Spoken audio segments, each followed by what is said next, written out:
Transit TV, and we're live at Goswe Akpabio Stadium. We just watched the match between Nigeria and Libya, which ended in a 1-0 win for Nigeria. My reaction for the game is kind of like, at first it was kind of like frustrating, like kind of like sad because we didn't get to win, and those guys were kind of like using delaying tactics to actually get 1 point out of the match. But luckily, we were able to scale through, and we happened to win them 1-0.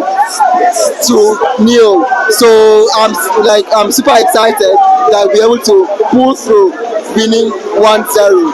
Actually, Thank you. a very good game, but we lack shooting accuracy because our players are not shooting from outside range. And I believe the coaches will see to that and correct that in our next match, because we are playing against a defensive team like Libya.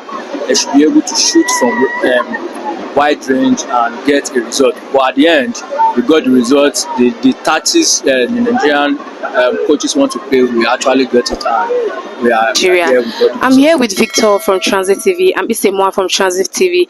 Victor, how did you see the game in general?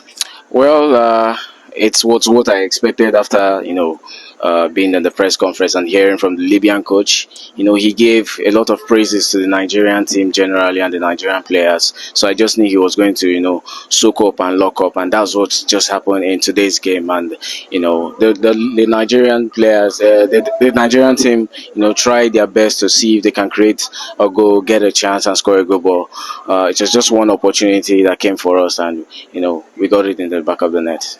So the performance from the players, how do you rate the performance from the players? You can rate them individually or in general. For me, I will start first. For me, I feel they lack communication, and the midfield kind of had problem. They lack deliverance to the forward. So how will you rate the performance of the players? Well, I think the players gave their all. They gave their best. They tried their best from the blast of the whistle in the first half to the end of the game. They tried, to create a lot of chances.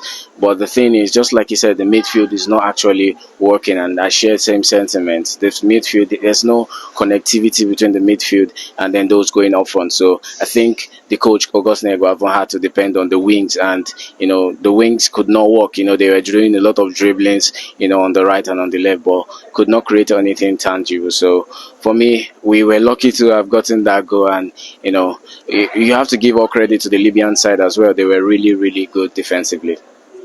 Okay, how the tactics? I feel the Libya national team came here with a tactics, and the tactics of wasting time and being defensive. What do you see about that tactics? Well, if you've watched a lot of their tactics, and it's very, very annoying. I spoke to a friend, I was like, these people expect a lot of this kind of things. First of all, they were very defensive, and in the second 45, where they thought that they may get a point, they started delaying time, and good big ups to the referee for also not letting that happen a lot of times, because the first time we saw the goalkeeper trying to waste time, but he was shown a yellow card.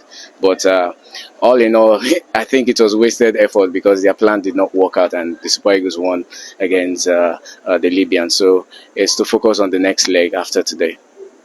Okay, so on the 15th of October, the Nigeria Super Eagles will be facing Libya away at Libya's home. What are your expectations for this game? Well, it's going to be very, very hectic for the Super Eagles because the atmosphere, I'm going to compare the atmosphere we saw today and the atmosphere we might see in Libya. It's going to be very different. The fans are very loud. They are very supportive to their players, and they may actually intimidate the Super Eagles. But I think the players and the Super Eagles have played virtually everywhere in the world, and they will be able to, be able to handle that kind of pressure.